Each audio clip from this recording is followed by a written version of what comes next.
everybody, and welcome to the first instalment of the 2025 Queensland Cricket Laws of Cricket course. Thank you for joining us and taking some time out of your Monday night to add to your umpiring knowledge. Tonight and over the next 4 Monday nights, we're going to be joined by Michael Mellifont and other members of the Queensland Cricket State Umpires Panel and other senior umpires, and we're going to go through the laws of cricket in detail. All of these sessions will be recorded, so if for some reason you have to drop out or if you can't make one of the sessions, that's fine. You'll be able to catch up on the recording, and you would have all received an email earlier today, and you will notice that there is a quiz. Now, I might be able to arrange some prizes for some of our better performed quiz masters during the series. We will send out the link to the quiz each Monday in advance for that night's sessions, and certainly we'd encourage you all to complete it to test your knowledge of the laws as part of this process. So without any further ado, I am going to hand you over to Michael Mellifont, and off we go on night 1 of the laws course. Thank you, Matthew. Good evening, everybody, and thank you for coming on to these law courses. I'm joined tonight by Nathan James, Tom Logan, and Ben Farrell, who'll be assisting me with the presentation of this course tonight. The benefit of this is that it gets us refreshed for the new coming season, but it is not a replacement for ongoing study. So this is just an opportunity to take a real deep dive into the laws, pull them apart, have a look at them bit by bit, and learn together. And hopefully we come out of it more refreshed with everything in the front of our minds. We'll be using, the law we're referring to, and I've got to make a point of this, is the current edition, the 2022 edition of the 2017 code, which is the one we've been using for the last few seasons. I am aware that there are talks of changing certain laws. I'm aware that at ICC level there have been changes. The laws are as they have been for the last couple of years. It is the 2022 edition. So none of that has changed. None of that will change this season. So it's business as usual. If the MCC decide to make those changes, it probably won't be until October next year anyway. So, forget anything we've read. We're going by business as usual, the 3rd edition. The way we split this, or the way we're going to be splitting this, is it's not going to be from necessarily from law 1 to 42 in that order. This year we're sort of splitting it up into its sections. So tonight we're going to be looking at the participants, or the who's who of the game, if you like, and the implements. So the things that we need, the people and the things that we need. And we might get started. Now, before we do get started, actually, what I will ask, if at the end of each section, so at the end of participants, when we get through law 28, that will be the time where I'll ask about any questions that anyone has from these laws that we've covered so far. Rather than stopping the presentation, stopping the instruction or the instructive part of it to answer questions as they come, we'll allow time at the end of each section and then at the end of the presentation to cover those questions. So if you come across something that you want clarity on or you want to ask about, could you please, I ask that you note it down, park it for the moment until we get to the questions part of it. And that way we can answer them all off at the same time rather than stop starting and running out of time. I'd really appreciate that. All right, I'm ready to get started. So sensibly, law 1 covers the most important aspect of the game, the players. So law 1.1 determines the number of players, which we all know is the standard is 11, one of whom is the captain, and there's always a captain. By agreement, you can, or if there's playing conditions, matches can be played with fewer or more than 11, but no more than 11 can field at any one time in those cases. So if we think of things like squads that have more than one player, only 11 at one time. If a side is reduced to fewer than the original number of the nominated players through injury or circumstances, the match may continue as long as it's possible to do so under the law or any agreements made before the toss. Some competitions will have a minimum number of players. It could be 7, it could be 9. That's up to the competition administrators. If not, that sort of thing can be agreed to at the toss if there's not that covered. Okay.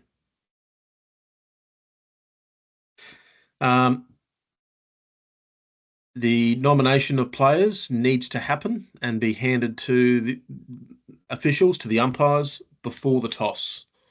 So the obvious implication there is no toss without a nomination of players. And no player can be replaced after that that has happened, and that is the nomination itself, can be replaced after that without the consent of the opposing captain. Umpires can't come in and unilaterally rule on it. It's got to be by consent of the opposing captain once that nomination has happened. Any player shall be considered the same player as the nominated player they replace for the purpose of the laws. So if Charlie comes in for Bill or Susie comes in for Jenny, whatever those players getting replaced had on them in terms of penalty time, in terms of warnings, and things like that, they inherit those from that player. So a replacement shall not bat in the innings which the nominated player they are replacing has, in which the player's already batted. Okay, so if the injured batter has already lost their wicket, you're not batting, or the replacement player is not batting. And obviously any unserved penalty time, warning or suspensions will be inherited. Out of the most important group of people, the players, most important one where we're concerned is the captain. And we all know the sort of role of the captain, and Tom Smith goes further into detail exactly what the role of the captain is and what our relationship is with the captain. But obviously they're expected to be there for the toss. If that's not happening because the captain is unavailable for whatever reason, a deputy shall act for them. If the captain is not available to nominate the players prior to the toss, then any person associated with the team may do that. So that could be a team member, that could be a club official or a team official, it could be a coach. If it's a junior game, it could be a parent of a player. So that is prior to the nomination of players. However, once that's happened, only a nominated player can act as a captain, which includes the toss. So only someone on the sheet can act as the captain.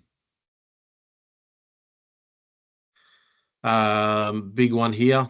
If you do this a long time, you're going to have this exact conversation with the captain.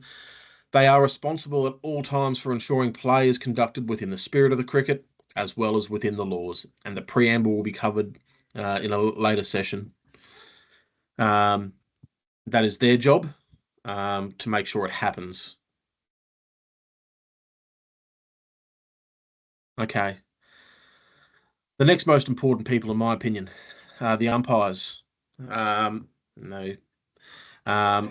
obviously need them, and we need us to have a game. It's a better game with us, despite what people might say.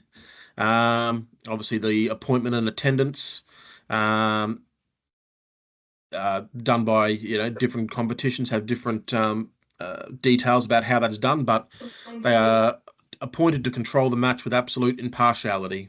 And now, whether they come from an umpires association, whether they are players who are tasked with umpiring duties, that doesn't change anything. The umpires are appointed to control the match with absolute impartiality, and that is the absolute expectation. The laws say that the umpires shall report at least 45 minutes before the scheduled start of each day's play. So under the law, that is 45 minutes. In practice, it is more, but the law minimises it to 45 minutes. That's the minimum. Absolutely never later.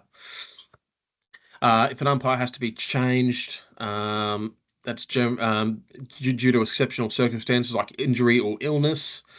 I'll put a little caveat there. Obviously, if you're doing a game where players are umpiring, they'll probably change on a rotating basis. That's just what they do. If a change of umpire is required, though, an official umpire, the replacement shall only stand at the striker's end unless the captains agree that the replacement shall stand as a full umpire. Yep, so that's pretty self-explanatory. Part of our job is this consultation with captains. So before the toss, unless there is already agreements in place through playing conditions or some sort of documentation like that, before the toss, the captains and umpires shall agree and confirm the balls to be used, hours of play and length of intervals, the timepiece to be used for the match, the boundary in the field of play, and allowances for the boundaries. So we just assume it's 4 and 6 runs, but the laws actually allow for variations of that. The use of covers and any other special conditions affecting that match. And the umpires shall inform the next group of people, the next important group of people, the scorers of such agreements so that they are aware.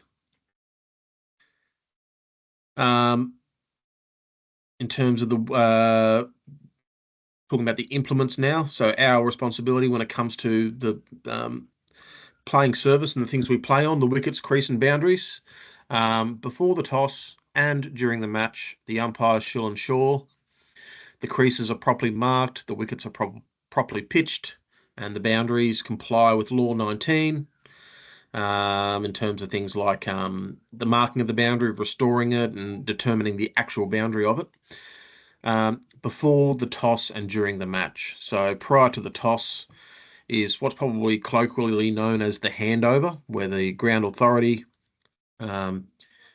relinquishes control of that to the umpires, and that happens before the toss.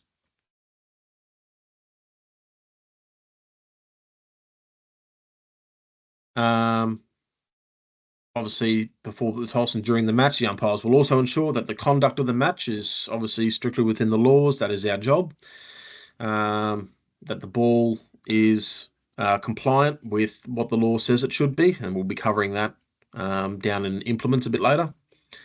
Obviously, the same thing with the bat and any junior cricket variations in terms of things like their bats, their minimum bats, and the pitch. Only using the things that are permitted in the appendices and the laws, and the keeper's gloves to make sure that they are what Law 27 says they need to be.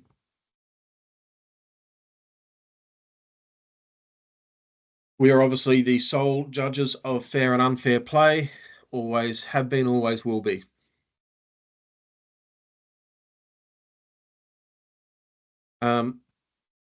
We are responsible for, as umpires, to decide if the conditions of the ground or the weather or the light mean it would be dangerous or unreasonable for play to take place. We talk about dangerous and unreasonable versus not ideal. It's possible to play when the conditions are not ideal, and that is different to dangerous and unreasonable. There are times when the grass and the ball will be wet. That does not necessarily mean it's dangerous or unreasonable. It can mean. That's our assessment. Conditions are dangerous if there is an actual and foreseeable risk to safety. Actual and foreseeable, which means likely enough. Conditions are unreasonable, although not posing a safety risk, if it would not be sensible for play to proceed. So one of those things might be if there's a drizzle, if there's drizzle of rain that's blowing sideways and getting into eyes and things like that, that's probably not really reasonable to continue playing. Yeah, things that are not necessarily dangerous, but common sense says we really shouldn't be out here until it's over. So key points: bowlers must have a reasonable foothold to bowl. Fielders need the power of free movement and to be able to field in fielding positions that the captain may require them to field in. And batters need to be able to play their shots and run between wickets. Okay. We are duty bound at times to suspend play in dangerous or unreasonable circumstances. And we must. There are times we must. If we come to that decision that it is dangerous, we must suspend and not allow play to start in the first place when conditions are like that. It's our responsibility then to make regular inspections into the conditions to see if they're improving. And it's up to us how often we do it. Obviously, common sense is wonderful here. So, but as often as appropriate, and so importantly, unaccompanied by the players or team officials, because they do not have a role in it. That is our job. So it's not done by consensus. The only consensus is the two officials. Obviously, the positioning of the umpires is important. In the first place, we need to stand where we can best see and any act upon which our decision may be required. So we must be in a position where we can best see what we need to see. The bowlers and umpire will stand where they don't interfere with the bowler's run-up or the striker's view, which is why we stand right behind the stumps. When we're at the striker's end, we can elect to stand on the offside for various reasons, provided we tell the captain, the fielding side, the batters, and our partner.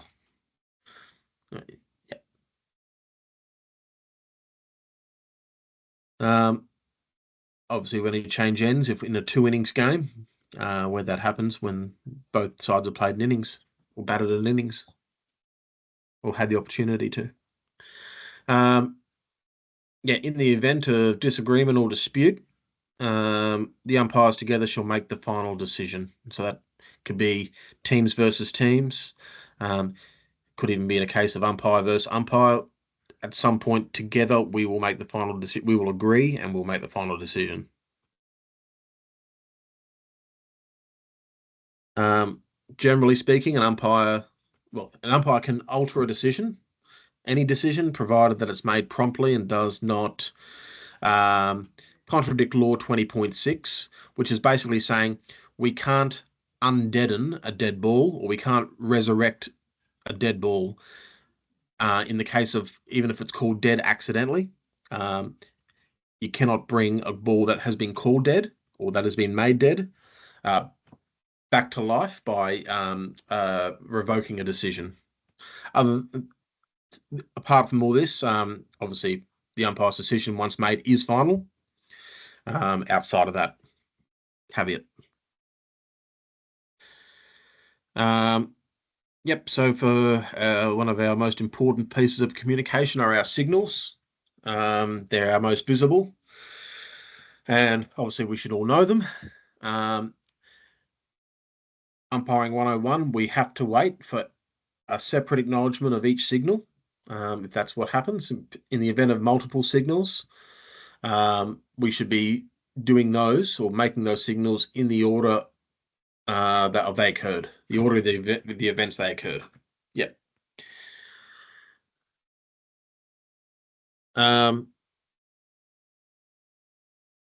So this part of the law just makes it clear that if players need to inform umpires of anything, whether a player's going off or retiring or anything like that, it's sufficient for one umpire to be informed. The players don't need to go from one umpire and then jog on over to the other umpire to tell them to. It's up to us then, once we're informed of anything like that, to inform our partner. That's our job. We do have a really important role of ensuring the correctness of scores. The scorers have the job of recording it. We have the job of satisfying ourselves, plural, that they are correct. Umpires that are satisfy themselves on the correctness of scores, and this will occur at every interval except for drinks, because they're usually taken on the field. I know not always, though. If you some competitions where they do go off for them, that would be a time to check with scorers as well. But they certainly occur at every formal interval and at the conclusion of the match. Thank you. Moving on to the scorers. So 2 scorers to be appointed to record all runs scored, all wickets taken, and where appropriate, number of overs bowled. In most cases, in our reality, the scorers will be players. It is important to remember that 2 scorers are to be appointed, not one doing everything. I know some teams might try to do that, but the laws are very clear about that. 2 scorers are to be making those recordings, and our job is to make sure it happens. As per the previous law, scorers are to confer with umpires at every interval as well, and the conclusion of the match. That's just doubling up on that clause to make sure emphasize that it must happen. Again, acknowledging that the scorers are to acknowledge all instructions and signals given to them by the umpires. The wording there, all instructions and signals. So obviously they need to acknowledge the signals, and if they're given instructions on how to do them, they're to do them. They're not to override decisions. They're not to say that was clearly a boundary 4, not a boundary 6. You got it wrong, umpire. A common one is umpires, they might be disagreeing with the number of balls. Oh, these guys are staying on for an extra ball, and might be tempted to call that over. Not their job. Okay? They defer to the umpires.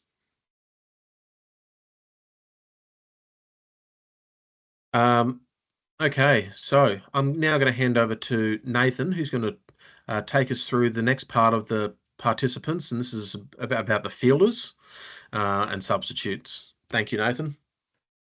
Yeah, thanks, Michael. So yeah, going to go through Law 24 here around the absence of fielders and any substitutes. So 24.1 talks to a substitute fielder will be allowed if a fielder has become injured or ill, and this has occurred during the match, or any other wholly acceptable reason. What we talk about there, so obviously if an injury occurs during the game, someone falls ill, happens, wholly acceptable reason might be that player gets injured, and so severely injured he needs to be taken to hospital, and one of his teammates needs to drive him to the hospital. Wholly acceptable reason to allow a substitute. Michael gave it a plug before, but the Tom Smith has plenty of additional info outside of what you'll see tonight on the screen about the important difference between a substitute and a replacement player. So a replacement player under Law 1 needs to be approved by the opposing captain, whereas a substitute fielder need only be approved by the umpires. An important thing to note as well, particularly around the injury occurring during the match. Obviously, with a lot of short form cricket now being played around the place, if you say you got a double header T20 match and someone sustains, say, a finger injury in the match in the morning and then subsequently plays in the afternoon, they can only be permitted a substitute fielder should that injury A, become worse, and B, what actually caused that injury to become worse occurred in the afternoon match. So really important, the two pieces there are satisfied. So the reason why the player needs to leave the field, either injury, illness during the match, or a wholly acceptable reason, but cannot be something that occurred outside of that particular match as the sole reason why a substitute would be allowed. Difference again between replacement and substitute fielders. So a substitute cannot bowl or act as the captain, but may act as the wicketkeeper only with the consent of the umpires. And important to note that a nominated player may bowl or field, even though a substitute has previously acted for them, substitute to the parts of Law 24.2 and 3, which we'll go through in a sec. Should you have a fielder that is absent or needs to leave the field of play, and that is an acceptable reason for them to leave the field of play, the umpires will be informed of the reason as to why. Doesn't need to be the player leaving the field themselves, but someone from that side does need to inform the umpires for them to agree to that substitute. Obviously, the fielder will not come onto the field during play without the consent of the umpire. And when the player returns from that absence, they will but not be permitted to bowl until they've been back on the field for the period of time known as penalty time. That's capped at 90 minutes unless your playing conditions indicate otherwise. And important to note that scheduled breaks cannot count towards time served. However, an unscheduled break in play can count towards the penalty time served, providing that the player notifies the umpires of their ability to participate and was either on the field before the unscheduled break occurs or takes the field at the completion of that break. Penalty time is carried forward into subsequent days and innings as required, and penalty time is not accrued by a fielder serving a level 3 offence suspension under Law 42.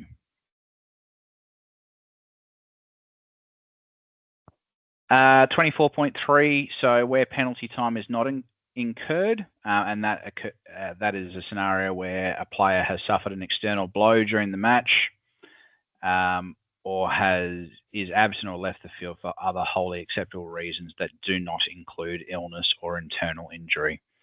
So important to note there, if, say, for example, in the act of taking a catch, someone breaks a finger, they will not incur penalty time. It's an external blow. But say someone had a ball hit at them and they suddenly became unwell in terms of an illness, or they become dehydrated. That obviously happens a fair bit in Queensland. That type of scenario incurs penalty time, whereas a broken finger would not.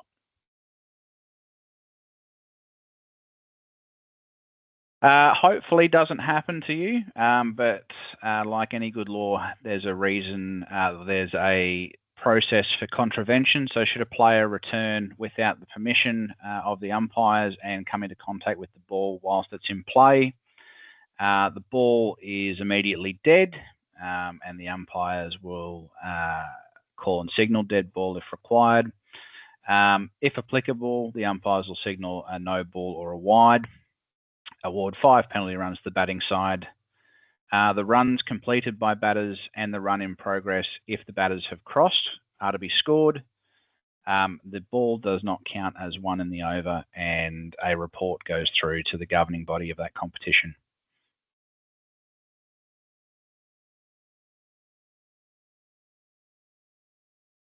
Hi, Ron. I'm going to talk you through Law 25, which pertains to the batters' innings and runners, and there's a number of different topics that are covered under this one law. First of all, batter's eligibility to act as a batter or runner. So obviously, if you've got to be a nominated player to be able to bat, which sounds simple enough, and you've also got to be a nominated player to be able to act as a runner. And you can bat even though a substitute fielder has previously acted for you. You can be a runner even though a substitute has previously acted for you, for whatever reason. 25-2, when does a batter's innings start? So the first two batters, so the openers and any other batter on resumption of play, commences at the call of play. Sounds simple enough. Other batters, it's where they first step onto the field of play. Generally, it's going to happen at the fall of a wicket.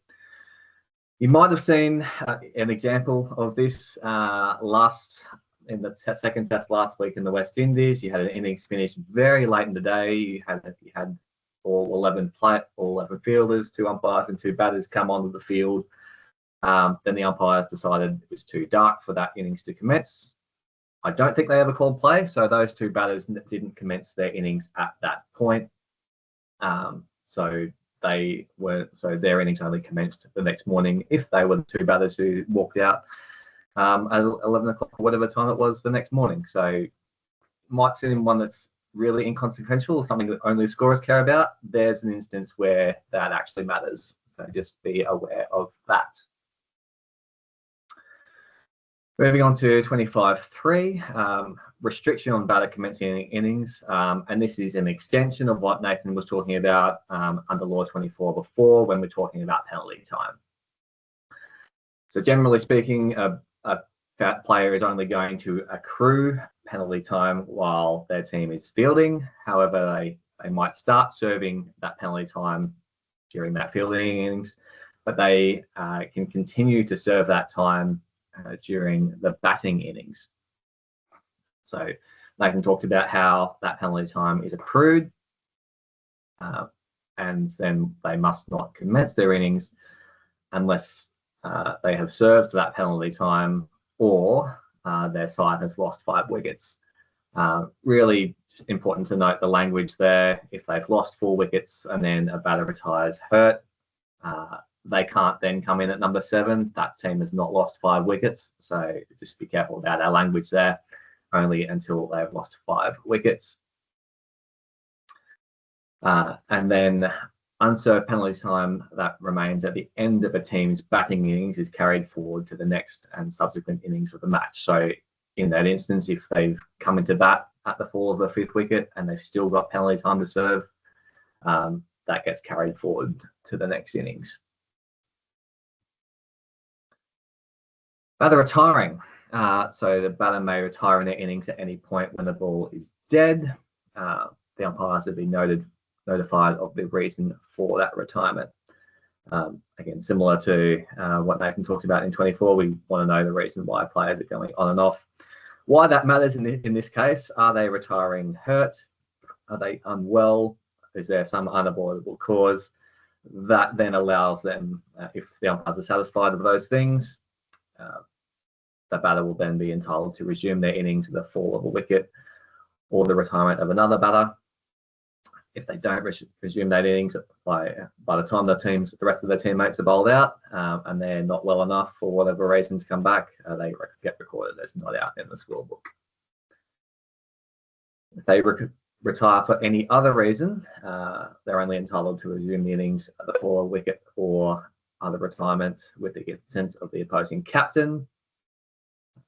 And again, if they don't resume that innings, they are recorded as retired out, and they have in fact lost the wicket in effect.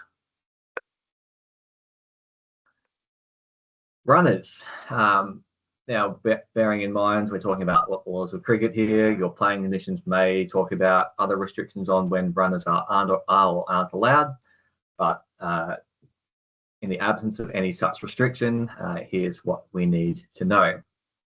So runners are permitted if a batter has sustained an injury that affects their ability to run, and this occurred during the match. Now, Tom Smith talks about the umpires alone determining if this injury or other reason is legitimate. They make the point that a player who is able to run but would be less suited to it than another teammate, very diplomatically put, should not be permitted to hand over that responsibility. However, if they aggravate an injury to the point they then cannot run, they may be permitted a runner, or could expect a runner in the words of Tom Smith. That runner has to have the external protective equipment that that the injured batter has on. So we're talking helmets, leg pads, gloves, arm guards, but we're not looking for thigh guards or boxes or anything like that. Runner can be changed only with the consent of the umpires. So likewise, a batter who is batting is going to fatigue. His runner, if he's out there for long enough, is also going to fatigue. So he's got to battle through it just like any other player. So they would have to have a good reason to change that runner. One reason why we can or must in fact give that permission is that where possible, the runner should be a batter who has not batted. If two opening batters come out to open the innings and one of them is granted a runner, obviously someone who has not yet batted is going to have to be that runner. However, it should be changed to a dismissed batter as soon as someone is dismissed and that batter who is still with the runner is still batting. Tom Smith makes the points. Shouldn't be the next man in. The objective there is that runner is not getting an insight into the conditions, the bowling, whatever else out there before their turn to come in and bat. Next sub clause still talks about the runner. Tom Smith talks about, for the most part, the injured batter and their runner are regarded as two parts of the same person. So as an overarching principle, the batter can be out or incur penalties against his team as a result of the actions of the runner. So if you have the benefit of that runner's actions, you also suffer the consequences as well. That's part of the give and take of the whole agreement. So as in the wording of the laws, then the batter who has a runner will suffer a penalty of infringement by the runner as if they were responsible.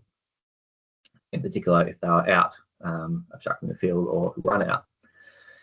Important to note, the injured batter is on strike. Their ground is always at the wicketkeeper's end.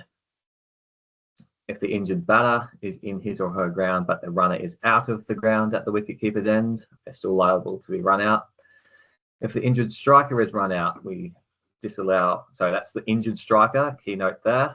If they're not supposed to run, so they should be staying in their ground at the striker's end. If they do happen to run, you disallow and are run out. You disallow all runs to the batting side. Any 5-run penalties applicable for any other approaches. When the injured striker is not on strike, they'll stand where directed by the umpire. Essentially put them where they're going to be out of the way. So generally speaking, you're going to send them over to square on the leg side. You'll have gone over the square leg umpire, or sorry, the striker's end umpire will have gone over to the offside. Put them where they're not near any fielder. They are in effect as if they're not there. But because you've still got a body on the field, they can be subject to obstructing the field if they do something to interfere with the fielders, whether it's stopping them taking a catch, stopping them affecting a running out, even stopping them fielding the ball. So they do have a consequence there, but they're otherwise treated as if they're not there. Restriction on the striker's runner. So once the ball comes into play, the runner, who is of course at the striker's end, you'll generally put them over that square leg on the leg side. Once the ball has come into play, they should have part of his or her person or bat grounded behind the popping crease until the ball reaches the striker or passes the popping crease, whichever is sooner. So in effect, when the striker is going to be expected to play the ball, so the runner isn't allowed to take off early and gain an advantage by starting running earlier than a striker could have. If we notice this as the striker's end umpire, it's definitely something to be watching for. If they are in breach, we call and signal dead ball upon the ball crossing the boundary or completing the first run. However, note delay that any dead ball call to allow a catch to be completed. Once the ball is then dead, we're going to disallow all runnings to the batting side, return their batters to the original end, and award any 5-run penalty that's applicable under any other law, except for 28.3. Finally, on a slightly different topic, the striker's rights to play the ball. So this is one that came in or was modified in some of our more recent law updates. So the striker has the right to play the ball or make a legitimate second strike after the ball has been delivered without interference from the wicketkeeper or fielders.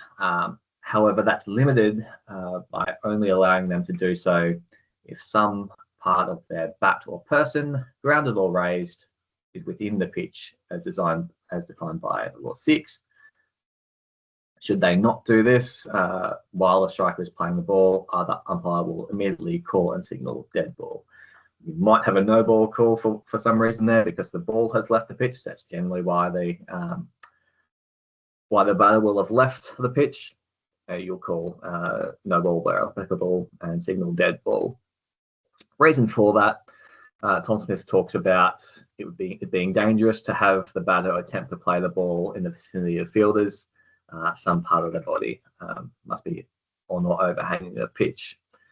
And one final plug for something covered in 24 and 25 with penalty time. Have a look at your Tom Smith. There is a doozy of an example with a player leaving the field a dozen times or more during the day. There's stoppages, what have you. It's a really good test of how the penalty time law applies. So I do recommend that one.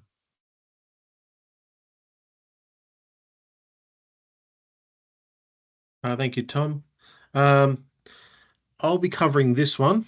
I'd actually intended on moving this law to another date, but that's fine because it sort of does cover the participants anyway.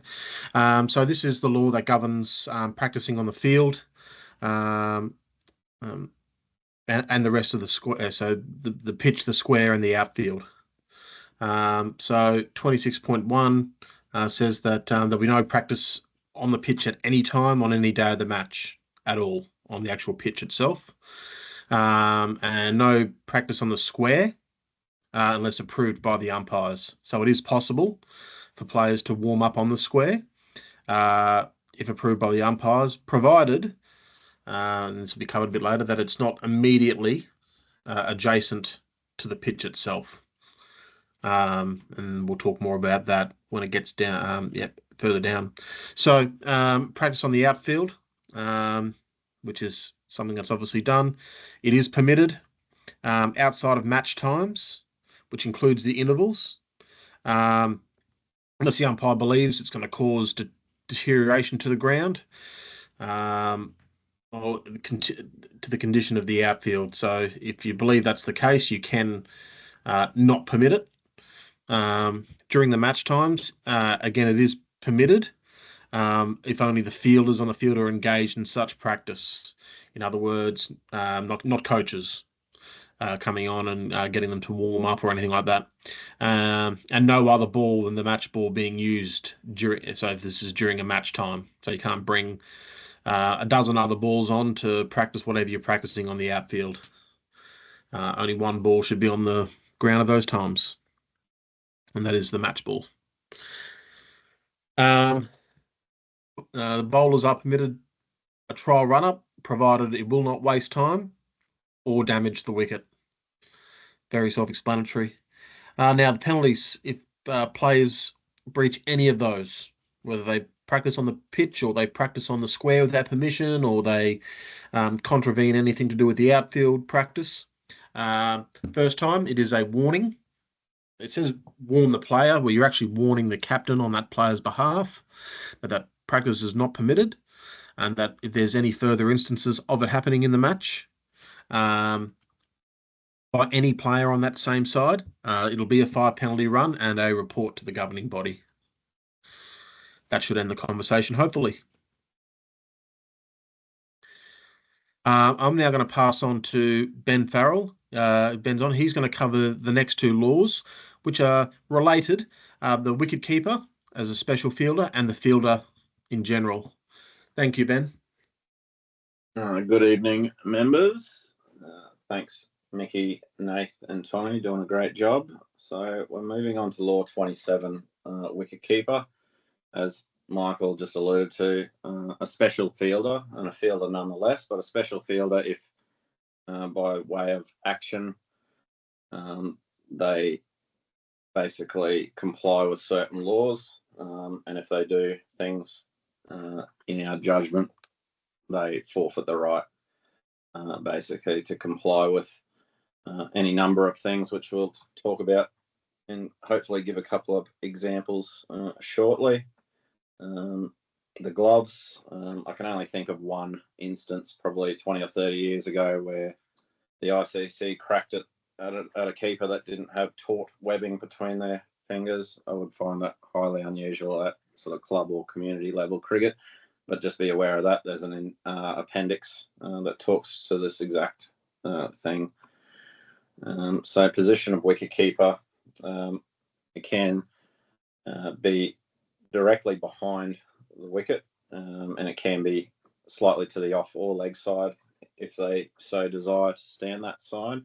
And basically they're in the game the moment that the ball touches the bat or person of the striker. They can basically encroach onto the wicket to retrieve the ball or attempt to catch or do anything like that. Also, if nothing else happens and they start setting off for a run, they can also attempt to gather in the ball and effect a run out. So the critical one here particularly affects the square leg umpire. Eyes on the prize at square. It should be apparent from the first ball that you face in the over and all succeeding balls, but generally you'll get a feel for the keeper getting close to the bowling crease, which is, I guess, back of the stump at the striker's end. So if you're looking basically, flush on, and you can see those gloves protruding past there, we're not here to hold up play or whatever.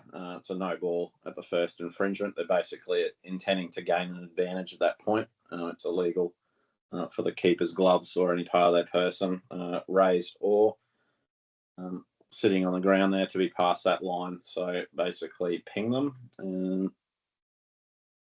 we move on to this movement by the wicket keeper after the ball comes into play. So, we're happy for the keeper to take a couple of paces closer to the striker, but certainly not in their usual position, and all of a sudden they keep walking to the point where they can affect a stumping at the moment that they take the ball or would be expected to take the ball. That's unfair.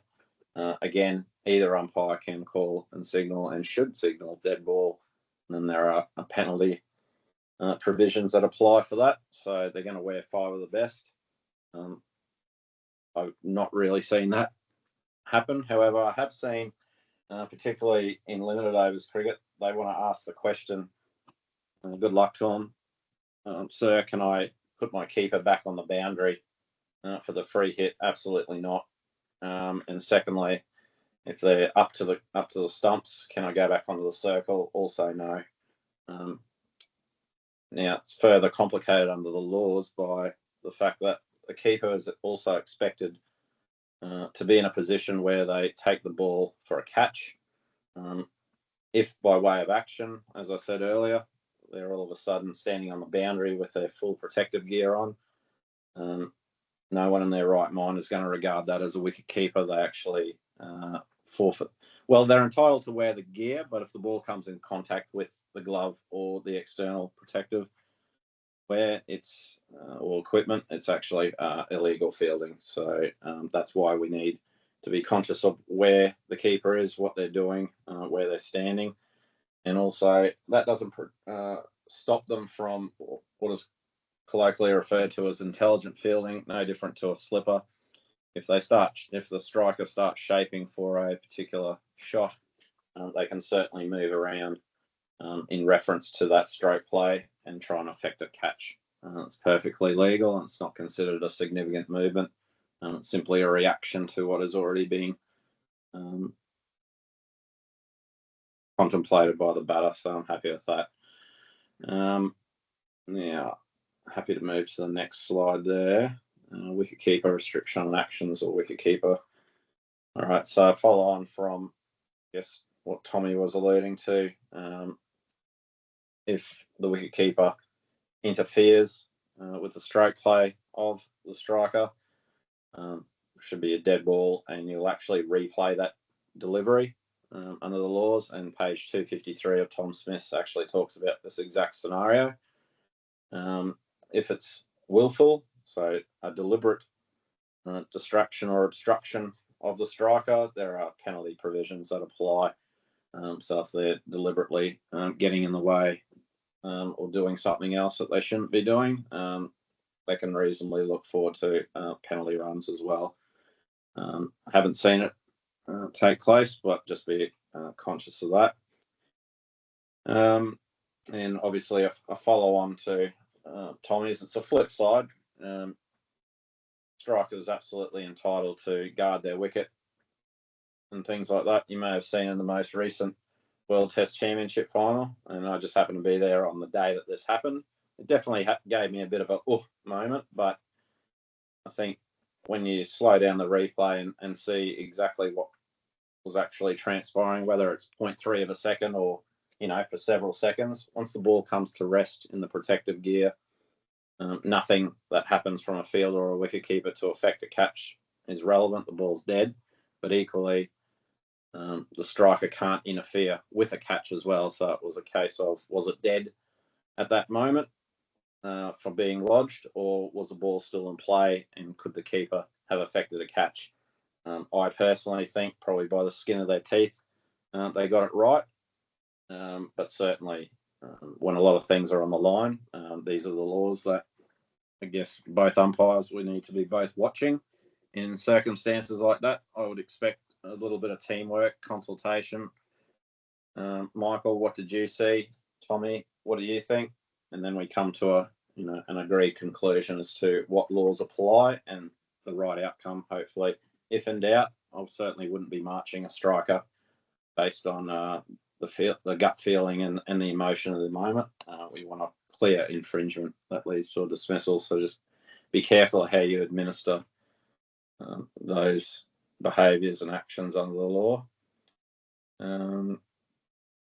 Now, Tom Smith talks a little bit more in depth on this, but at a high level, only the wicketkeeper, as designated, is permitted to wear gloves or external leg guards. So if the close-in fielder, for whatever lazy reason, decides he's not going to put that under his long trousers, if the ball strikes it, it is actually illegal fielding, 5 penalty runs. So it's really just the wicketkeeper that you should see with external stuff on. The other common one that you'll see, and will certainly rear its head again in the upcoming T20, only by virtue of the fact that Queenslanders don't like the cold, but obviously any time of the year is a good time of the year for a towel.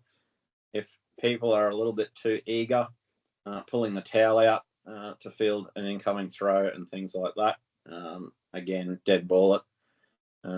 Well done to Josh and Nathan for managing an illegal fielding manoeuvre in the WBBL a couple of years ago and set a really good precedent as to how that should be dealt with on field. The calmness in the moment and consultation and basically doing your job. So we certainly don't want to see fielders or bowlers pulling out cloths or towels or whatever to field it. So just be conscious of that.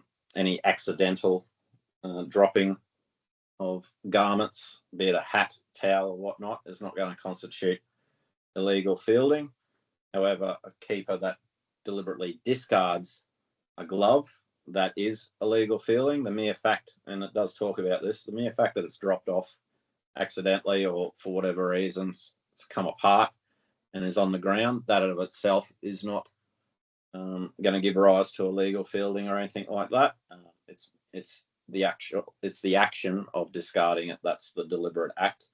And similarly, if a fielder comes in to contact or the keeper picks up that loose glove again, doesn't wear it, and clasps the hand to the incoming ball. Again, illegal fielding, and you work your way through the consequences for penalty fielding for that. Some of the appendices talk in more depth as to what those definitions are. Suggest we have a read of those ones highlighted there, and be familiar with that. Now, what we got here?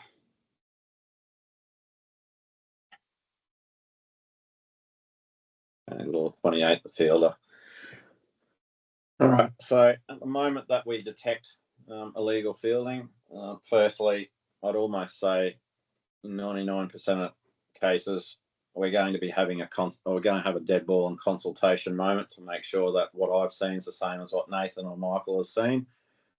We've agreed what the outcome's going to be, and then we run through the procedure. So we're talking about, the ball being illegally fielded for whatever reason. It's not going to count in the over. 5 penalty runs, so you signal that to the scorers and to the game. Inform the captains and people at the wicket as to what's happened, and make a report. Now, that's distinctly different to, I guess, what happened, 3 or 4 years ago when our mate Marnus decided to do mock fielding 5 minutes after they changed the law. Obviously, Donovan was the first guinea pig off the rank there, and did a great job at basically halting the game and enforcing the law as it was. So that's the extra part of that is offering the batters who's going to face the next delivery. So that's an extension to that one. Protective helmets now. So you might have a scenario where there's 2 or 3 close-in fielders, and as you know, most of them within, I think it's 7 metres or whatnot, are going to be required to have them, certainly in great Premier cricket anyway. But next over, it's a pace bowler. So where are these helmets going to sit? They're going to sit in a straight line behind stump to stump, and well out of play. If they hit it for whatever reason, except in the exceptions I'll mention in a second, it will be 5 penalty runs.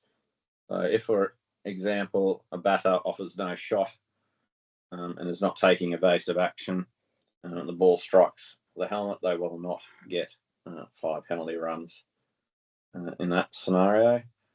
And we return the batters to their original end.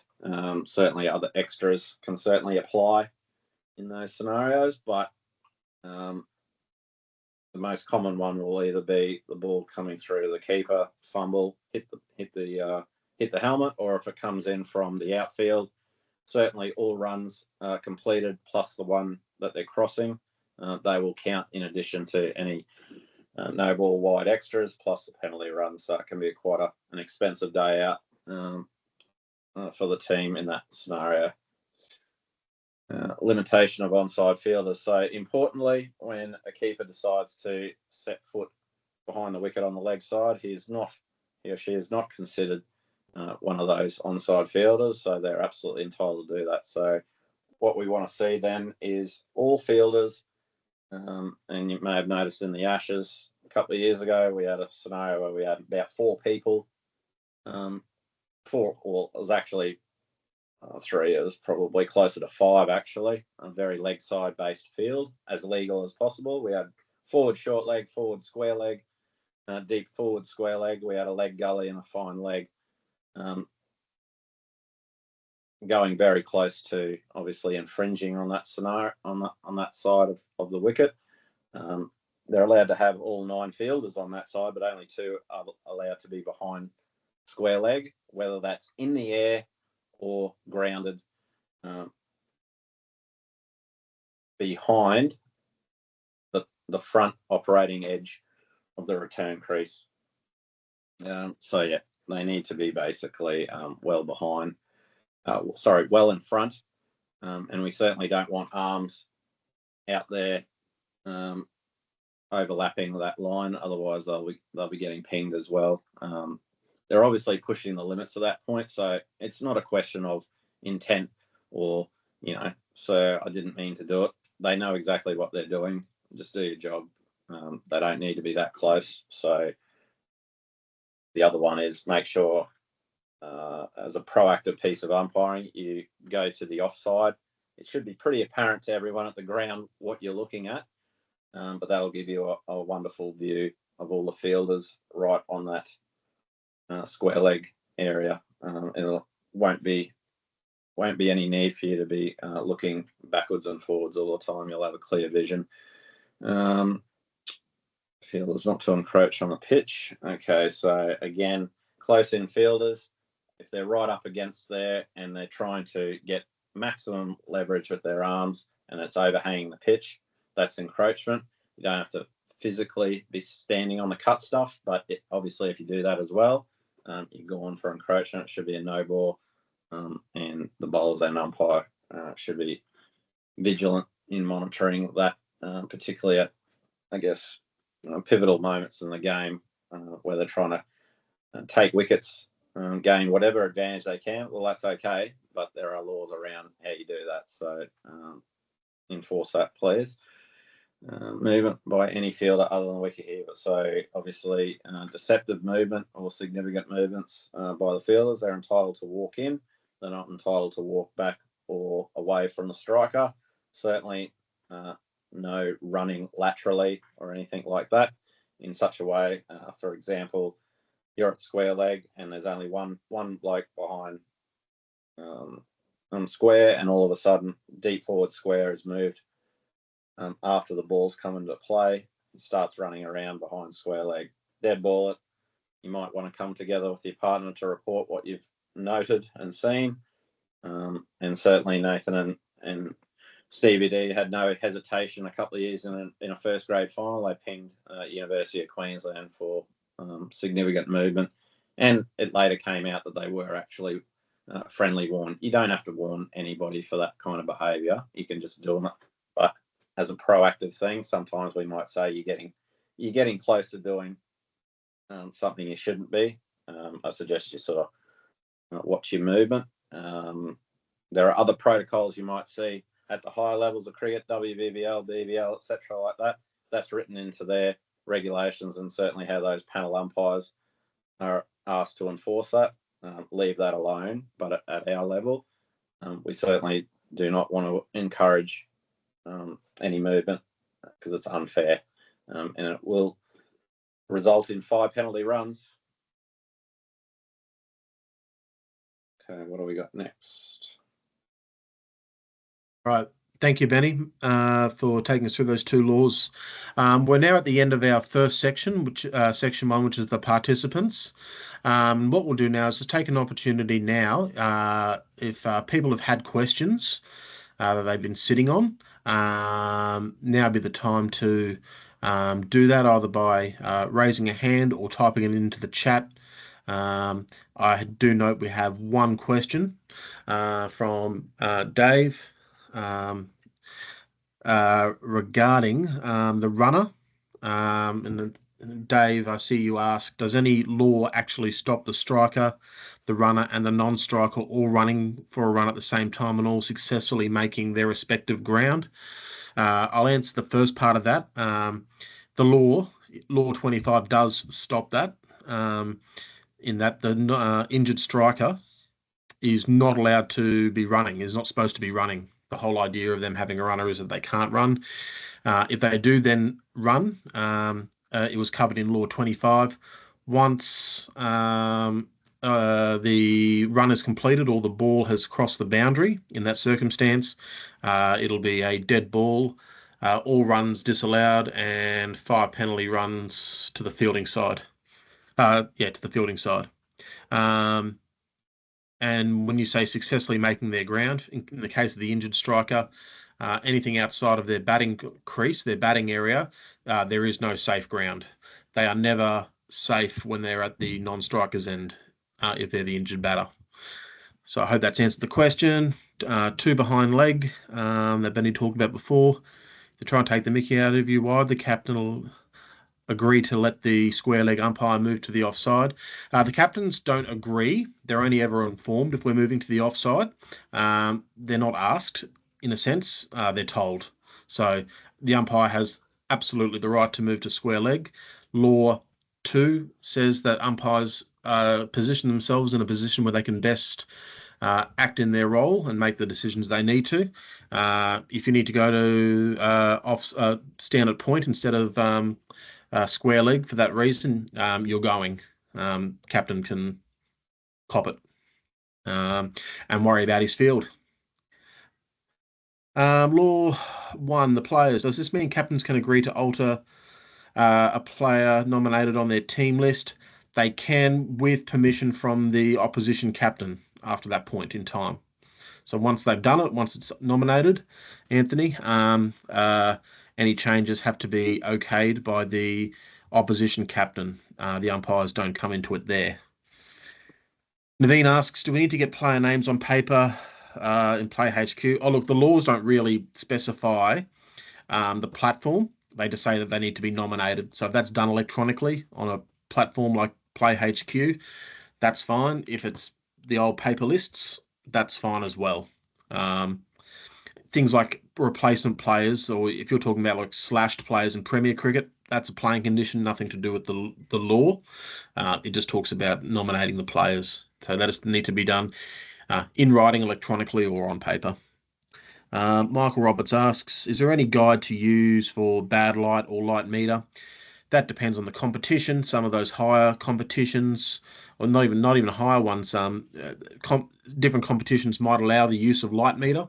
It is used at ICC, at Cricket Australia level as well, Sheffield Shield, Second 11, and some other competitions. But the laws make no allowances for use of light meters. That is purely a playing condition.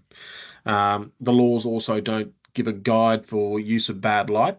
But obviously there are some certain telltale signs, things like starting to lose the sort of details of player faces if they're wearing a helmet because of the gloom, losing the ball at any stage, considering whether there are sort of sight screens around, considering the pace of the deliveries. That they're all things to consider. Yep. Naveen, you ask about a close-in fielder late in the day. If the close-in fielder shadow falls on the wicket, do they need to reposition? The laws don't say they need to reposition. However, there is a provision that players not to distract the batter. So if they're going to choose to field close to the batter's eye line where they're casting shadows, they need to be stationary until the players had a chance to receive the delivery. Exception to that would be what Benny alluded to before about intelligent fielding. So if they're shaping to play a particular shot, they might have a chance to reposition themselves that way, but the expectation is that they're stationary while the ball's being bowled, which is fair enough. Law 2.3.1. So, Anthony, I think you're talking about agreement of the balls to be used. You could ask each team for all the balls in the game. You don't need to take all the balls they've got. No. It just means that if the agreement is to use a duke, you're using dukes for the game. If you're using a kookaburra, you're using kookaburra for the game. You would take the ball as you would need to do it. So obviously the match ball, and then if there's a new ball in the innings later, you would take it then. You don't need to take it prior to the innings or the game. Okay. Very, very good. Michael Gerhard's got a question. He's had his hand up. Hi. Think you're on mute there, my friend.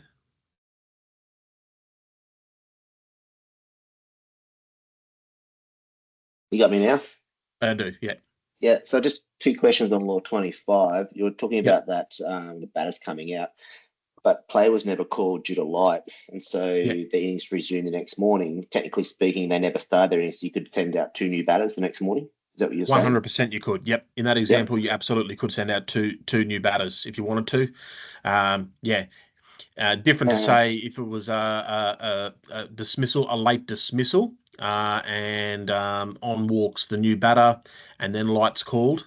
That batter who's walked on to start that innings is now in that innings. Yep. If that makes sense. And the other one quickly was 25.4. You're saying batter retires due to illness, i.e. dehydration. Use that example. And there was no penalty time. He'd come out at another fall of wicket. But you used an example of dehydration for the fielder, and his penalty time is incurred. Yep, and that's correct. Yep, that's correct. Right. So, yep. So, you can't actually take on penalty time when you're in the batting innings. You're batting that accrual of penalty time happens in the fielding innings and can carry over to a batting innings if you haven't served it by then.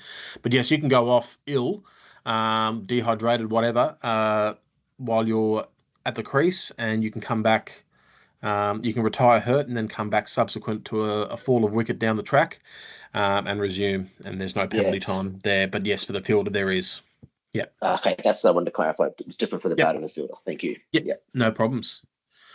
Really good questions, guys. All right. If there are no further questions, we might get a move on to the second section now, which deals with the implements of the game, starting with the ball.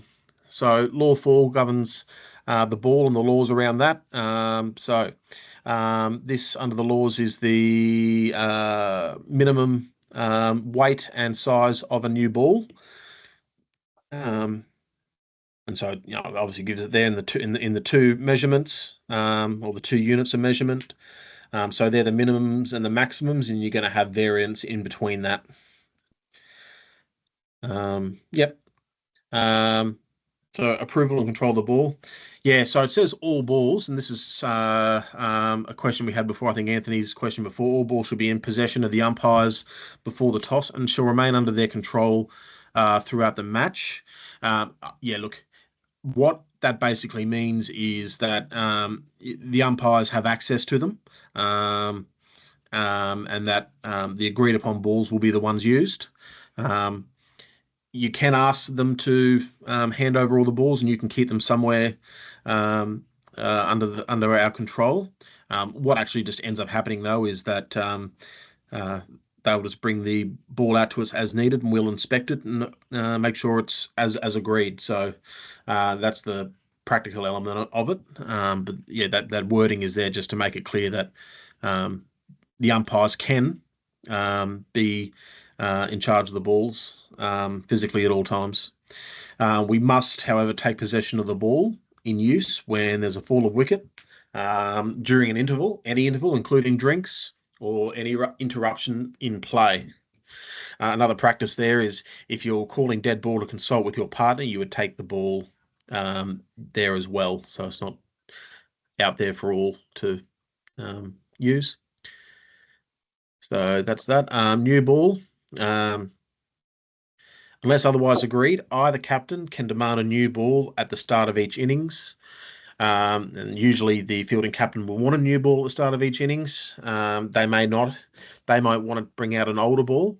However, if the batting captain says, no, we want a new ball at the start of the innings, then that has to happen.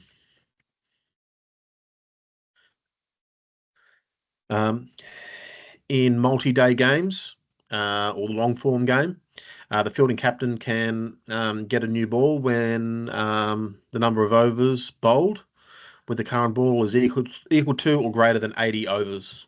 So that's 80 overs of 6 legal deliveries each over. Obviously, inform the batters and the scorers when that is happening. There is a signal for that covered in Law 3. Thank you. If the ball becomes lost or unfit for play, it can be replaced, and it is to be replaced with a ball of comparable wear and tear. It sounds good in theory. Not every game's going to have a choice of 12 balls of differing wear and tear, but as much as you can, or as close as you can possibly do it if you can do it. Umpires to inform the batters and the fielding captain whenever that happens as well, so they're aware.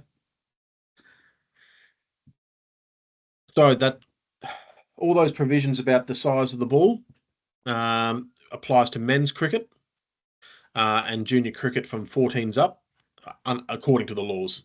The reality is playing conditions will specify all this anyway, and you'll go with that anyway. But in the absence of any playing conditions, this is our status quo.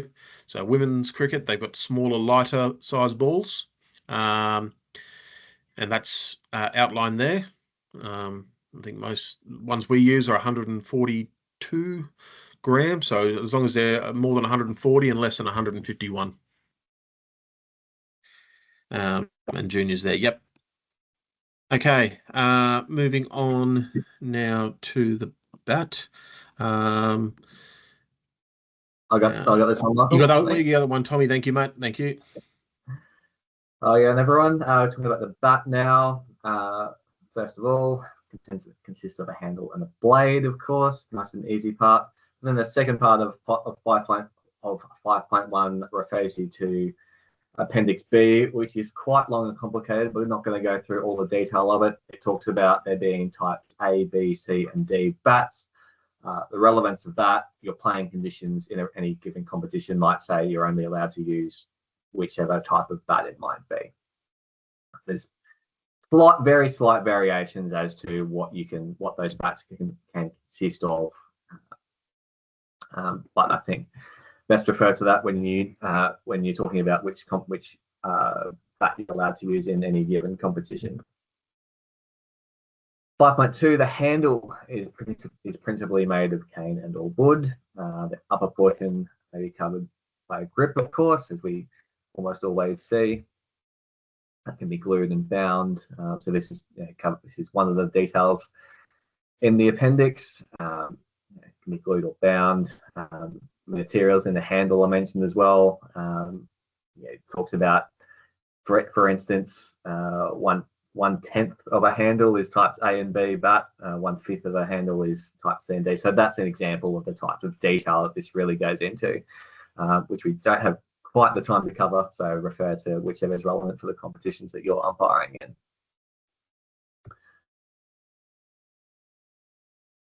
We talked about no material being inserted into the lower portion of the handle other than as permitted above, with minimal adhesives. So, on to the next section. Blades made solely of wood. So distinction there. First section was wood or cane, just wood here. Goes as far as the details of commercial identifications. Again, they talked about more in Appendix B.6, so quite detailed. Talks about the thickness of those commercial identifications, no more than 50% of the surface, etc. Protection and repair, providing that 5.5 damage to the ball is not contravened, material that's not rigid either at the point of application or subsequently can be applied for the sole purposes of either protecting from surface damage to the face, sides and shoulders or repair to the blade after the surface damage. So we're talking about, lacquers and materials and glues and things like that. Damage to the ball. So obviously the ball is going to come in contact with the bat several hundred times throughout the course of the game. But what's acceptable? The hardness of those materials shall not cause unacceptable damage to the ball. Any material placed on the bat shall not be permitted where it causes unacceptable damage to the ball. And here's where it really comes to it. Unacceptable damage is any change that is greater than normal wear and tear caused by the ball striking the uncovered wooden surface of the blade. Then we come to contact with the ball. Any contact with the ball and any of the following constitutes the ball striking or touching the bat or being struck by the bat. So this is a part where we're talking about within the playing of the game itself, what constitutes the bat. So obviously the bat, the piece of wood and other materials itself, the hand on the bat, part of a glove on the batter's hand holding the bat. So that obviously includes the wristband, as big as that wristband may be. However, not any, if the batter's shirt happens to be covering the wristbands, it might not have touched the wristband there, so you've got to be sure about what you think you've seen there. And any additional materials permitted under, so anything that's become part of that piece of wood is also part of the bat. Size limits. So we're going back to the specifications here, and one where we're more likely to have a bit of a role in inspecting, more likely anyway. We've got a maximum width, we've got a maximum depth, and we've got maximum edges as shown on screen there. Type A bats is one matter where type A bats are particularly important, must be able to pass through a bat's gauge. These are objects that are available from the NCC or from potentially a local umpiring association. They're a good piece of kit. It will cost you less than $10.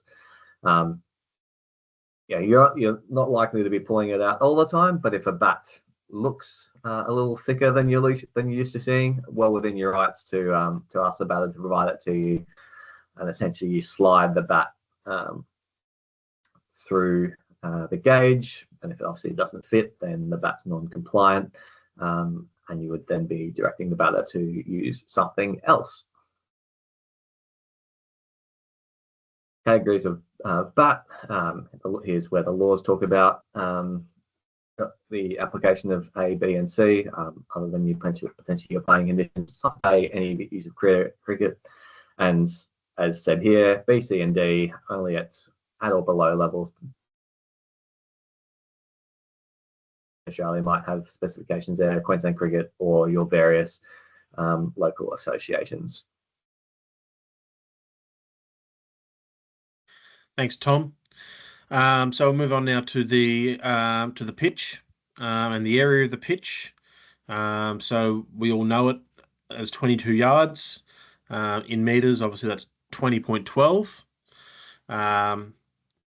That's the pitch area, and the width is 3.05 meters wide. And that area there, that 22 meters, is bound by the bowling creases. So the creases that are closest to the stump line, an imaginary line joining the center of those two middle stumps together. So that's basically and that's covered in an appendix. We'll see the appendix shortly on the next or in the subsequent slide. Obviously, the umpires, just like in Law 2, it's considered part of the ground in GWL, so umpires are the sole judges as to whether the pitch is fit for play, and they can obviously delay or suspend play if that's not safe. So before the match, whoever's in charge of the ground, known as the ground authority, is responsible for selecting and preparing the pitch to be used for that match, and obviously during the match, from the toss, the umpires control the use and the maintenance of the pitch through the course of the match. The pitch won't be changed during a match unless the umpires decide that A, it's dangerous and unreasonable for play to continue on it, and then, once that assessment's made, both captains need to agree to change it. If both captains don't agree to change it, and it is dangerous and unreasonable to play on it, you are not going back on it until it becomes reasonable, or if the captains agree to change. Obviously, many games use non-turf pitches, and they'll conform obviously to the minimum measurements as set out here. That is up to the ground authorities to know, and it's also up to us to know. So if it doesn't look right, we can actually check to make sure it is correct. Governing body for the cricket in the country or wherever it's being played shall determine the length of the pitch for junior cricket. They will have or might have amendments or variations. So as a visual here, This is in Appendix C. And these are the visuals for the creases and the measurements there for reference. So at each end of the pitch, we'll have a bowling crease, which is the one where the stump line is. The popping crease, which is around the area where the most bowlers will release the ball or land their front foot. And the return crease, which runs perpendicular to that on both sides. And they'll be marked by those dimensions will be marked by white lines. Bowling crease, the operating edge is the back edge of that crease marking. So the one obviously closest to you, the umpire, when you're standing there. And then there's the specified length of 2.64 meters in modern language. In terms of the popping crease, the operating edge is the back edge of that crease. And dimensions there. And it's considered to, for all intents and purposes, go on forever. As in from side to side. And the return creases are those ones on the side. They're come into play when we're considering back foot no ball. And the operating edge there is the inside edge of that crease. 90 degrees to the popping crease and the bowling crease. And then we've got the specified dimensions there. And again, they're considered to go right back to the boundary in terms of their operationality. All right. I'll jump in here for Law 8. Thank you, mate. You stole all my good stuff about Law 7. Not that there's too much you can really talk to about white lines, but that's all right. You did such a good job with it. I thought I'd let you keep going. So Law 8 is about the wickets. So 8.1 talks to obviously two sets of wickets being pitched opposite and parallel to each other in the centre of the bowling creases. And each set will consist of 3 wooden stumps and 2 wooden bails on top. Relatively self-explanatory there, but making sure that they are in fact made of wood as per the laws. In terms of the stumps themselves, top of the stumps will be 28 inches or 71.12 centimetres above the playing surface. And the circular section of diameter will be not less than 3.5 centimetres and not more than 3.81 centimetres. Again, with a lot of these measurements, not expecting you to take a tape measure out to measure these. I know I certainly don't. But obviously, if something doesn't look right, it is important to know this or be able to refer to them so that if the question is asked or a measurement needs to be made, you can do so. 8.3 talks to the bails, and then when they're positioned on top of the stumps, they won't project more than 1.27 centimetres above them and will fit between the stumps without forcing them out of the vertical. And each bail has those measurements there of the length, the barrel, and the 2 spigots, which make up the bail's formation. And again, the governing body for cricket in that country will determine any changes to the dimensions for stumps and bails for junior cricket. 8.5, really important to know about though in terms of dispensing with the bails. So an example, in particularly high winds, you may choose to change the bails to a heavy set. Highly recommend that every umpire has a set of those in their kit. But should the wind still be too heavy or for whatever reason the umpires decide to dispense with the use of bails, 8.5 obviously explains that they'll need to be removed at both ends and they should be used, or we should resume using them as soon as conditions permit. Really critical, obviously, in terms of making this decision. It becomes 10 times harder for the umpires now to determine whether the wicket has been put down fairly, as obviously you now need to take into account whether the ball has actually touched the stump as opposed to actually removing the bails.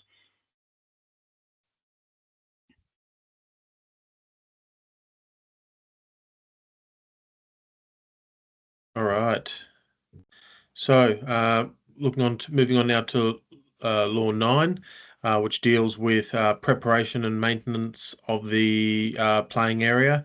And I've got Benny there who will take us through that.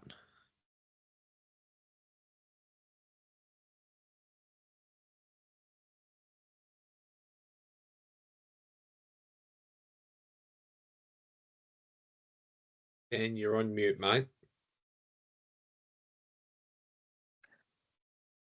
Obviously, there's several elements to the preparation and maintenance of the playing area throughout the course of the match. Obviously, you'll have some rolling, there'll be mowing, and anything else, I guess, that goes on, including sort of sweeping debris and things like that. So we'll go through, start with rolling. First and foremost, it must not occur 30 minutes earlier and not later than 10 minutes before the scheduled or rescheduled start of play. There will be another 2 exceptions to the timing of that rolling, which will also not take longer than 7 minutes.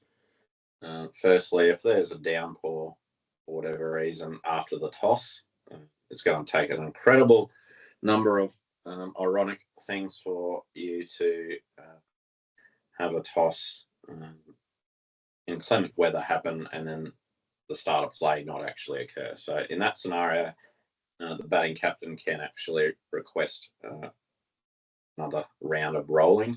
Ideally, we'd prefer that not to infringe on the agreed restart or actual start of play.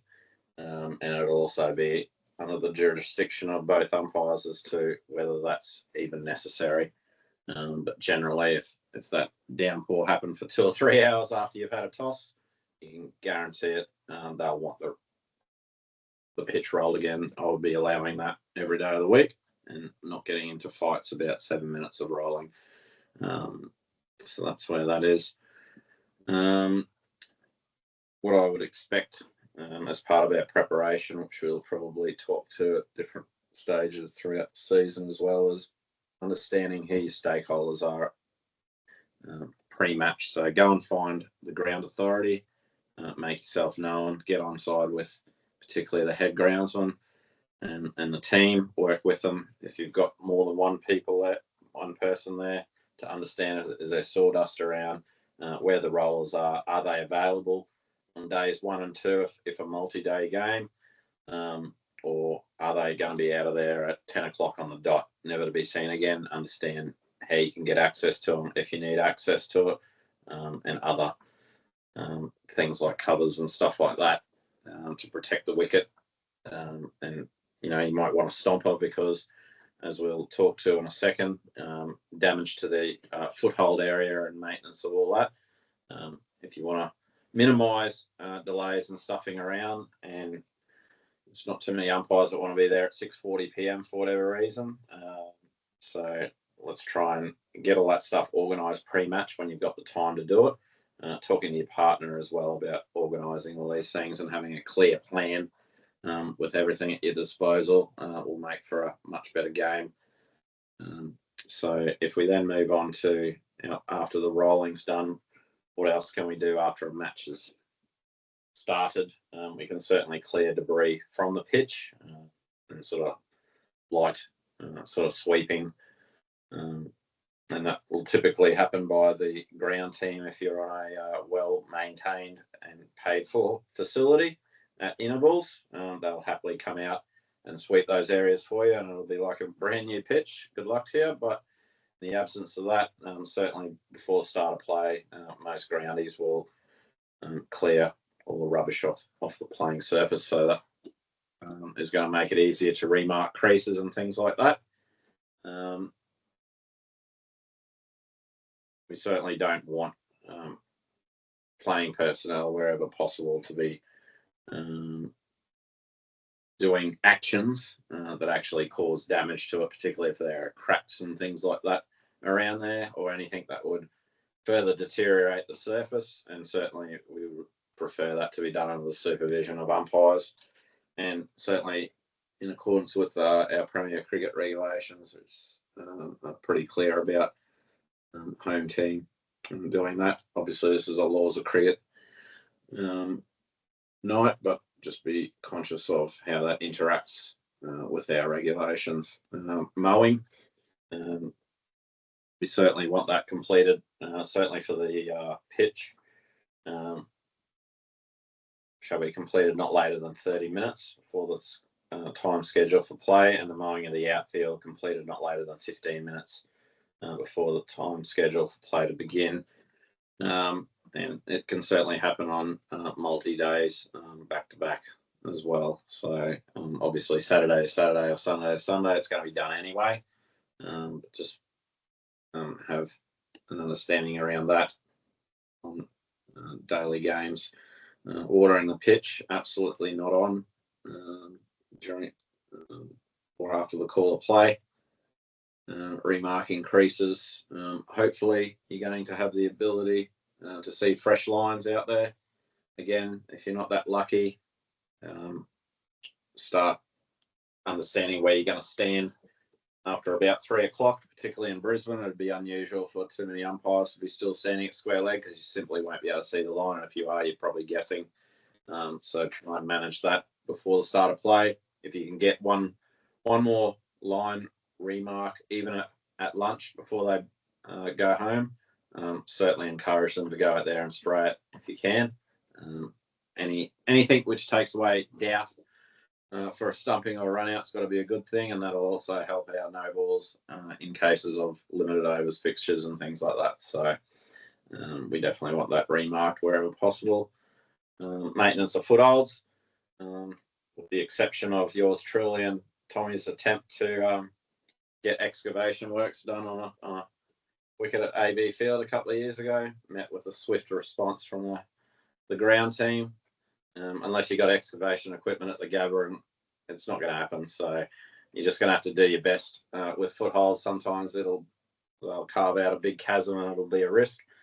Unfortunately, you're just going to have to manage it with careful conversations with the playing group and bowlers and stuff like that.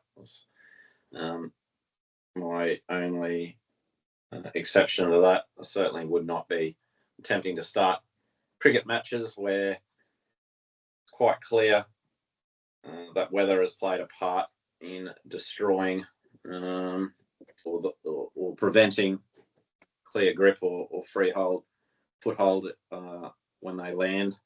And in that scenario, I'd be delaying play so as to not cause injury. So just be conscious of that. And again, part of your pre-match, particularly and this is why, Peter Parker, Jim Torpey, your panel teams and that, the higher you get up, the more critical it is to get there, particularly in times of inclement weather. Set yourselves up, get there with an hour and 15, hour and 30 minutes. You're going to have to start finding the ground team. You're going to have to start finding sawdust. They are going to want it throughout the match. We don't want to be holding it up. Get a pile of it, put it both ends if we have to, or at least understand where the bucket is. That can certainly be brought out to help with the grip on the footholds and things like that. Do everything you can to continue the match, but certainly at a point where it becomes dangerous. And we'll use that judgment call as a team. Not one umpire is going to stand over the other or pander to captains or whatnot. We're going to have a genuine conversation. We're going to come to agreement as to whether a game continues, but sawdust can certainly play a role in helping protect those areas that are damaged for non-turf pitches. That'll be it. Obviously, your AstroTurf wickets and things like that. There's only going to be limited things that you can do with that one. Other than that, the next person to look after covering the pitch will be Thomas. Thank you, Benjamin. Our last law we're going to cover tonight before our quiz, covering the pitch. So, and some similar things to what Benny talked about. Crucial to find out what you've got available to you in this respect. 10.1 talks about before the match, so the use of coverage being the responsibility of the ground authority. Tom Smith talks about umpires on the arrival discovering what covers, if any, are available to use throughout the match. It mentions covering being a matter for the ground authority, but players and umpires must obviously be granted access before the toss, and once that toss has taken place, the umpires are responsible for overseeing covering. During the match, on each night of the match and during inclement weather, we're going to cover the whole pitch and a minimum of 4 feet beyond it at each end. Those who are listening in the creases might have heard that 4 feet is your minimum extension of your return crease beyond the stumps. So that area as a bare minimum, and ideally as much as possible, depending on obviously what facilities you've got available at the ground. The whole point of this, of course, is to maximise our playing time. So to cover that area, it's not only our pitch, but then our bowlers' run-ups, of course. The crucial areas being the last few strides before delivery, the ones where the bowlers are, taking off and putting all of their weight from, and obviously trying to avoid them slipping in that whole process. But then as much as possible. During the match, we're ensuring the umpires, if you get rain and you've covered them during the match, Tom Smith talks about the umpires deciding that weather has improved sufficiently to remove them. The umpires make that decision, of course, but then the action of removal in conjunction with the ground staff, and let's face it, probably some players or 22 of them. And finally, removal. That talks about before the match, before each day of the match, as soon as practicable on each day that you're going to have play. It's a matter of what's reasonable in respect of that ground and what staff you've got available. And again, Tom Smith talks about a field craft tip in your pre-match and during the match. Find out how they're going to be brought onto the pitch and who's going to do it, so that you're ready to act quickly if the need arises. That's our laws that we're going to cover tonight, and Michael, I think, is going to take us through the quiz. Yep. So before we start the quiz, end of section 2 of the implements part of the laws, we do have one question in the chat. This is now an opportunity to ask any further questions before we move on to the quiz, or the quiz answers. So Chris mentions an incident he had where a new ball was lost after 4 overs, and the closest replacement that you had was a ball that was clearly a bit older. Assuming you didn't have a lot of other options, and the batter was quite belligerent and said that a shot would have gone to the boundary if the ball had been newer or closer to that condition. Recommended response: go fetch, my friend. Off your trot, go find that ball then. If it's going to let you score that many more runs, it's a silly comment. You can only work with the resources you've got, and that would be my actual response rather than my facetious answer there. My response would be, well, our resources are limited. This is the best we've got. And no, I'm not getting a brand new ball out for a 4-over-old ball if I can avoid it. So 9.7 specifies sawdust. Some groundskeepers don't want sawdust used. Remember, we've got control of the game once it's started. We want to use whatever dries up best. You'll find that if groundskeepers don't want sawdust used, they probably won't have sawdust available anyway. Is grass clippings okay? Not as good as sawdust, but yes, it is okay, provided they're dry and grey. Don't use green grass clippings. They are 98.9% water anyway, and they're going to do nothing. Make sure they're if you're going to use them, they're old and they're absorbent. But yes, if there's sawdust available or whatever, you can only use what is there if you've got anything. I've got a couple of hands up. So I'm looking at Peter Hooper was first up. Hello, Peter Hooper. Hello. I understand there's laws of cricket, but when we're trying to get as much playing in as possible, are you going to hold up a game if they don't have compliant bails?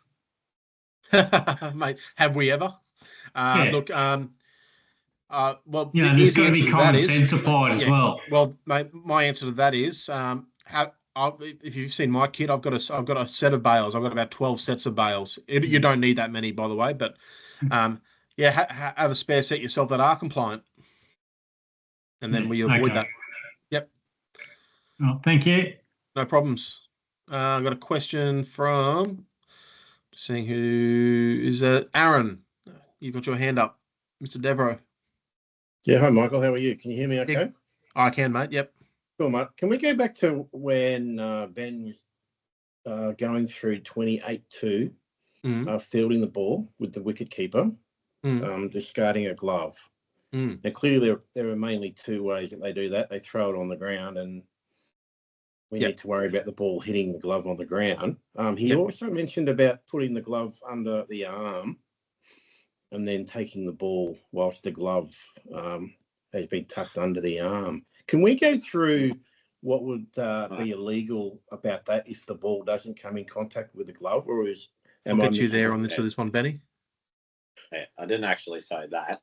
What I said was when they pick up a formerly discarded glove, and they carry that and clasp at the ball at the same time, so they're not actually wearing it. So I didn't say that. So they've got the glove like in their hand, and then they take. In fact, that's absolutely the preferred thing, is put it under the arm if they're going to do something as silly as that. Yeah, okay.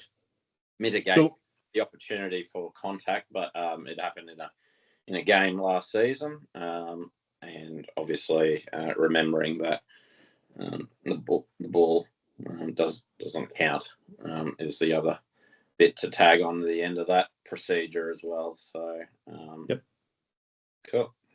Okay. Yep. Very good. Thank you for that. Thank you, mate. Naveen, to answer your question, I've just put a response in the chat box. So you're asking about the rolling time. If it starts at 10 o'clock, does it need to be between 9:30 and 9:50? Yeah. So it can start after 9:30 and needs to be finished before 9:50. If that helps. Yes. Yep. Thanks, Matt, for putting those links into purchase bales and heavy bales. Nathan said, really important, great idea to have a set of heavy bales. I've got lots of spare bales, and it does come up. Places won't always have them. Preparation is a good thing. All right. If that's it for the questions for now, let's have a look at the quiz questions that came out to you today with the link to this course. So where did I go here? So we've got question 1 up on screen. Yeah, I'm just trying to look for where's my view? Okay, I can see now. So question 1. So this was our first question. So if any time while play is in progress, the umpires together agree that the condition of the light is unreasonable for play, they shall inform the captains, and unless the batting side wishes to continue, they shall suspend play. True or false? The answer is... Can I click that, or is it 3D, Matthew? False. I think I can do it. So this is a bit of a trick question. Under the old rule, batters used to be offered the light before the umpires made a final determination. That hasn't been the case for a long time. Basically, if the umpires agree that the condition of light is unreasonable, they will suspend play, and the batting side won't get a say. Okay. So we're all happy with that.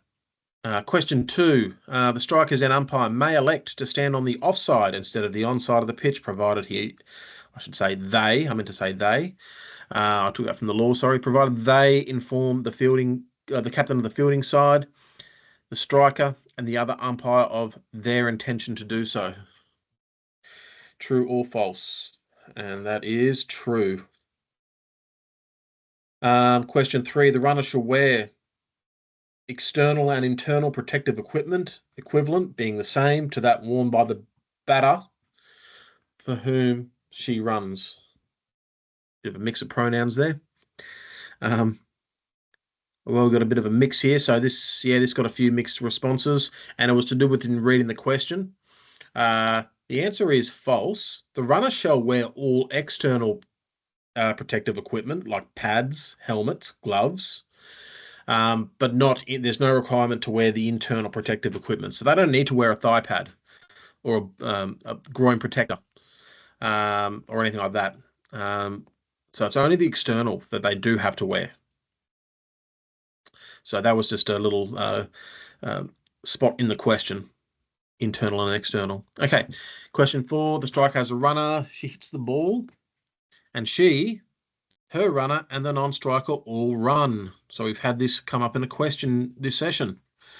They have completed one run when the wicket at the wicket keeper's end is fairly put down. There is an appeal. Who, if anyone, is out run out? So it's covered in Law 25.6. The injured striker is out because they are the only one out of their ground, even though they made it to the bowler's end or the opposite end for a single.